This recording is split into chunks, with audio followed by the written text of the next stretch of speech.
కూడా ఈ వార్డులు 3 వార్డులు కూడా మన కుటుంబ సభ్యులు. అంటే నేను ఇక్కడ చెప్పాల్సింది ఏమీ లేదు, మీకు అందరూ తెలిసినటువంటిది. మేమేమైతే అయ్యన్న పాత్రి గారు అని అంటాం, మీరైతే తాతాజీ అంటారు. మీకు హక్కు ఉంది. అంటే ఈ 3 వార్డులు కూడా మా తాతాజీ అని పిలుస్తారు తప్ప అయ్యన్న పాత్రి అని పిలవరు. మరి అలాంటిది మీకు నేను చెప్పవలసిన దాన్ని కాదు కాబట్టి 2 ముక్కలు మాట్లాడతానని చెప్పి సందర్భంగా తెలియజేసుకుంటున్నాను. మరి ఈ రోజు చూస్తున్నాం 1983లో చాలా మంది ఇక్కడ పెద్దలు ఉన్నారు. వారందరూ కూడా అయ్యన్న పాత్రి గారిని చిన్న వయసులో మరి ఆ రోజు ఎమ్మెల్యేగా నిలబెట్టడం జరిగింది. మరి ఆయన మీద ఆ వయసులో ఎంత నమ్మకం పెట్టుకున్నారంటే, గెలిపిస్తే మన నర్సీపట్నాన్ని ఏమైనా అభివృద్ధి చేస్తారేమో అని చెప్పి ఉద్దేశంతో ఇక్కడ ఉన్నటువంటి పెద్దలందరూ కూడా ఆ రోజు అయ్యన్న పాత్రి గారిని గెలిపించారు. గెలిపించిన తర్వాత మరి వాళ్ళ నమ్మకాన్ని ఉమ్మ చేయకుండా నన్ను ఎంత ఈ వయసులో నన్ను నిలబెట్టారు, గెలిపించారు. మరి నర్సీపట్నాన్ని ఏదో విధంగా నేను డెవలప్ చేయాలని చెప్పి ఒక ఉద్దేశంతో మరి ఈ రోజు చూస్తున్నాం. ఆ రోజు ఇంటర్మీడియట్ ఉండేది, ఇంటర్మీడియట్ వరకు ఉండే డిగ్రీ కాలేజ్ ఉండేది కాదు.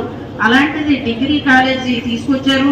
మరి చాలా మంది పేద పిల్లలు ఇంటర్నెట్ వరకు చదివి ఆఫ్ చేసిన పరిస్థితి ఉండేది. ఆ రోజు ఉన్నటువంటి ధనికులు అయితే కాకినాడ కానీ అలాగనే అనకాపల్లి కానీ వైజాగ్ కానీ వెళ్ళిపోయి చదివేవారు. మరి అలాంటిది పేదవాళ్ళు కూడా చదవాలని చెప్పి ఉద్దేశంతో డిగ్రీ కాలేజ్ తీసుకొచ్చారు. అలాగే ఐటీఐ, పాలిటెక్నికల్, అలాగే ఇటువంటి కాలేజీలన్నీ చెప్పి ఇంజనీరింగ్ కాలేజ్ కానీ పిఈడి కాలేజ్ కానీ ఇవన్నీ తీసుకొచ్చి ఈ రోజు నర్సీపట్నాన్ని ఎడ్యుకేట్ అప్గా తయారు చేసిన ఘనత అయ్యన్న పాత్రి గారిది. మరి అటువంటిది మరి అలాగనే కాలేజీ చాలా మంది పొలిటికల్ సైడ్ పెట్టాలని చెప్పి అప్పుడు పెద్దలు కొంతని చెప్పారు. అయ్యన్న పాత్రి గారు అన్నారు, ఎటుపక్క డెవలప్ అవ్వాలో అలాగని చెప్పేసి ఈ కాలేజీ తీసుకొచ్చి నీలపేట సైడ్ పెడితే ఇటుపట్టి భూములన్నీ డెవలప్ అవుతాయి, ఒక సంపద సృష్టించినట్టు అవుతుంది, అక్కడ ఉన్న భూ రేట్లు పెరుగుతాయని చెప్పి ఉద్దేశంతో కాలేజీని కూడా ఇటుపక్క పెట్టడం జరిగింది. అలాగే ఐటీఐ కాలేజీ కానీ పాలిటెక్నిక్ కాలేజ్ కానీ ఏదైతే ఎటుపక్క డెవలప్ అవ్వాలని చెప్పి ఉద్దేశంతో అటుపక్క పెట్టడం జరిగింది కాలేజీలన్నీ. మరి నేను కొద్దిగానే మాట్లాడతాను, కొన్ని విషయాలు చెప్పగలుగుతాం, తర్వాత విజయ్ మాట్లాడతాడు. 2 విషయాలు చెప్పాలి. మీరు ఈ 5 సంవత్సరాలు కూడా అరాచకాలు అంతే తప్ప అభివృద్ధి నాశనం అయిపోయింది. అభివృద్ధి ఒక్కటి కూడా లేదు, ఏమీ కూడా చేయని శూన్యం. ఈ 5 సంవత్సరాలు మా కుటుంబాన్ని ఎంత ఇబ్బంది పెట్టారో మీ అందరికి తెలుసు. మరి 3 సంవత్సరాలు అయితే మేము పడుకున్నావా తిన్నావా అన్నది లేదు. మరి అటువంటి చాలా కష్టాలు పడ్డాము ఈ 3 సంవత్సరాలు ఈ పార్టీ గురించి. మరి ఈ 3 సంవత్సరాలు కూడా మీలాంటి వాళ్ళు కార్యకర్తలు, కుటుంబ సభ్యులు వీళ్ళందరూ ఉండబట్టికే ఈ రోజు మేము బతుకున్నామేమో నేను అనుకుంటాను. ఎందుకంటే మా కష్టాల్లో మీరు అందరూ ఆదుకున్నారు కాబట్టి మీ అందరికి కూడా మా కుటుంబం తరఫున అందరం కూడా రుణపడి ఉంటారని చెప్పి సందర్భంగా తెలియజేస్తున్నా. మరి ఈ రోజు చూస్తున్న అయ్యన్న పాత్రి గారు ఆ రోజుల్లో 150 పడకల హాస్పిటల్ తీసుకొచ్చారు. మీ అందరూ తెలిసి చిన్న పెకెటింగ్ ఉండేది. మరి అది తీసేసి 150 పడకల హాస్పిటల్ పెడితే చంద్రబాబు నాయుడు గారు అన్నారు, అన్నా క్యాంటీన్ ఇస్తాను ఎక్కడ పెడతావు పెట్టుకో అని చెప్తే ఈ సైడ్ చాలా మంది మెయిన్ రోడ్లో పెట్టమని చెప్పారు. మెయిన్ రోడ్లో కాదు, హాస్పిటల్లో పెడితే పేషెంట్తో పేదవాళ్ళు వస్తారు, వాళ్ళు తిండికి ఇబ్బంది పడతారని చెప్పేసి టిఫిన్ 5 రూపాయలకి భోజనం 5 రూపాయలకి వస్తుందనే ఉద్దేశంతో మరి అన్నా క్యాంటీన్ పెట్టడం జరిగింది. అన్నా క్యాంటీన్ పెట్టిన తర్వాత ఏం జరిగిందంటే ఈ సంవత్సరాలు అది కూడా తీసేసాడు. ఎవరన్నా చనిపోతే చంద్రన్న బీమా అని చెప్పి మంచి పథకం పెట్టారు చంద్రబాబు నాయుడు గారు. ఆ చంద్రన్న బీమా ఎవరన్నా యాక్సిడెంట్లో చనిపోతే 5 లక్షలు ఇవ్వడం జరిగేది. నార్మల్ డెత్ అయితే 2 లక్షలు. మరి ఇంటికి ఆ బాడీ ఉంటుండగానే ఆ ధర్మ సంస్కారాలన్నింటికీ కూడా 5,000, 10,000 ఇవ్వడం జరిగేది. ఈ దహన సంస్కారాల డబ్బులు కూడా ఎవరికి ఇవ్వకుండా చేసినటువంటి ఘనత జగన్మోహన్ రెడ్డి అని చెప్పి సందర్భంగా తెలియజేసుకున్నా. మరి చంద్రన్న బీమా తీసేశారు. అలాగే చాలా ఈ సంక్రాంతి కానుకలు ఉన్నాయి. సంక్రాంతి కానుకలు చాలా మంది పేదవారు సంక్రాంతి 3 రోజులు శుభ్రం జనాలకు ఉద్దేశంతో పప్పులు, ఉప్పులు, బెల్లం ఇవన్నీ ఇచ్చేవారు, అవి కూడా తీసేశారు. అలాగే క్రిస్టమస్ కానుకలు, క్రిస్టమస్ కూడా వాళ్ళకందరికీ ఇవ్వడం జరిగేది, అవి తీసేశాడు. మరి అదేవిధంగా రంజాన్ తోపా అని చెప్పి ముస్లిమ్స్కి ఆ రంజాన్ పండుగ కూడా ఇలా తినబట్టాలన్నీ ఇవ్వడం వల్ల వాడు ఏదో ఆ 3 పూటలు కష్టపడేదో వండుకొని చేసుకునేవారు.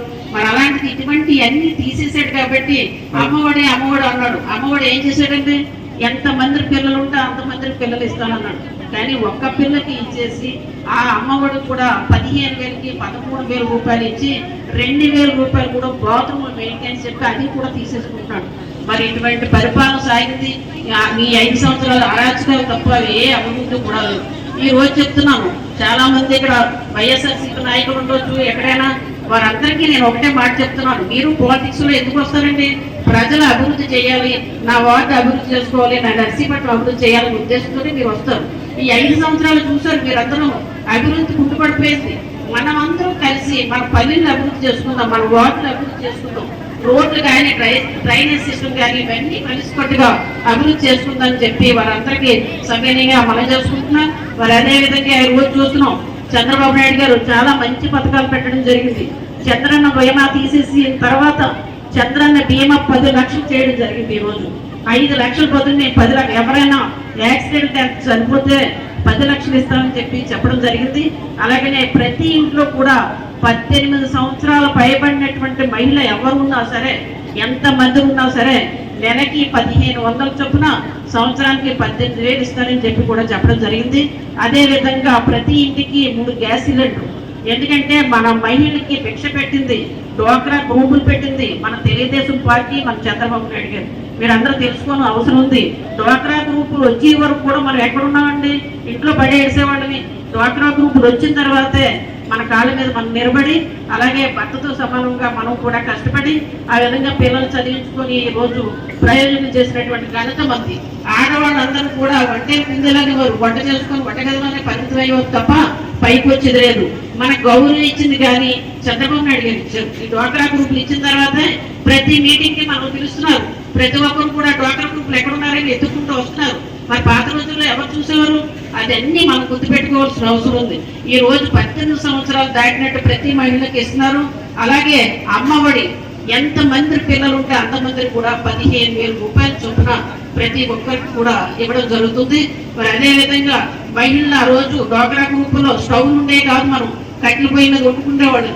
అలాంటిది చంద్రబాబు నాయుడు గ్రహించి ఆడవాళ్ళకి స్టవ్లు ఇద్దామని చెప్పేసి ఫస్ట్ లక్ష్మీ స్టవ్ అని చెప్పేసి చాలా మంది సీనియర్స్ ఉంటారు, వాళ్ళందరికీ తెలుసు.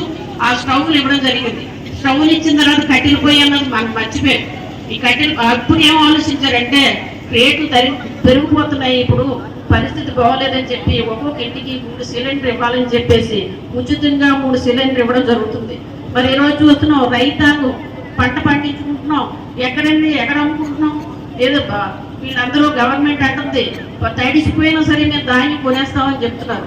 పంటను కొనలేక, కొనుగోలు లేక చాలా ఇబ్బంది పడుతున్నాడు రైతు. ఈరోజు రైతు ఇబ్బంది పడుతున్న ఉద్దేశంతో సంవత్సరానికి ప్రతి రైతుకు కూడా 20,000 రూపాయలు ఇవ్వడం జరుగుతుందని చెప్పి చంద్రబాబు నాయుడు గారు అనౌన్స్ చేయడం జరిగింది.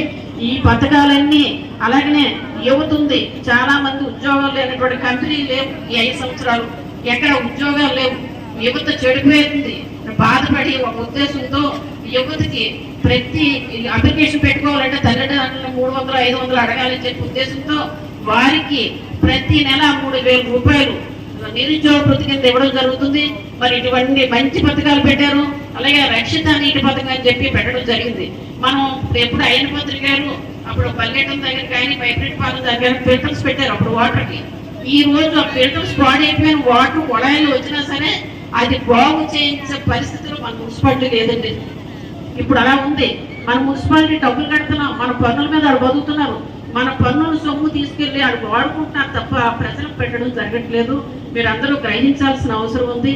డెవలప్మెంట్ అంటూ ఈ 5 సంవత్సరాలు ఏమీ లేదు. ఇంటింటికి ప్రతి ఇంటికి వచ్చాడు ఎమ్మెల్యే, వచ్చి పెన్షన్ వచ్చిందా, ఏదో అమ్మఒడి వచ్చిందా, ఈ 2 కోచులు తప్ప అతను 3వ కోచులు లేదండి. ఈ 2 కోచులు ఇది ఎవరైనా ఇస్తారు, ఏ సీఎం వచ్చినా ఇస్తాడు 5 సంవత్సరం, కానీ డెవలప్మెంట్ చేశారా లేదా అని చెప్పి అది గుర్తించాల్సిన అవసరం ఉంది. మీరందరూ ఒకటే మాట నేను చెప్తున్నాను, మీ అందరూ దయచేసి 83లో ఫస్ట్ ఎలక్షన్కి అయ్యన్న పోతయ్య గారిని మీరు ఎలా గెలిపించారో చాలా సార్లు చాలా మీటింగ్లో చెప్తున్నారు. నేను చేయవలసిన కొన్ని కార్యక్రమాలు ఉన్నాయి. ఇదే లాస్ట్ నేను ఎమ్మెల్యేగా పోటీ చేస్తాను, మళ్ళీ నేను చేయను, ఈ లాస్ట్ టైం నాకు అవకాశం ఇవ్వండి, ఈ నర్సీపట్నం రుణం తీర్చుకుంటాను, కొన్ని పనులు ఉన్నాయి అవన్నీ చెయ్యాలని చెప్పేసి వారు చెప్పడం జరుగుతుంది. దయచేసి మీరందరూ కూడా సైకిల్ గుర్తుపై ఓటేయాలి. అలాగే మన ఎంపీ సీఎం రమేష్ గారికి కమలం గుర్తుపై ఓటేయాలని చెప్పేసి ప్రతి ఒక్కరిని కోరుకుంటూ మనస్ఫూర్తిగా కోరుకుంటూ సెలవు తీసుకుంటున్నాను. జై తెలుగుదేశం. నిరంతర వార్తా సమాచారం కోసం మా వి న్యూస్ ఛానల్ సబ్స్క్రైబ్ చేయండి. నోటిఫికేషన్ కొరకు బెల్ ఐకాన్ని యాక్టివేట్ చేయండి.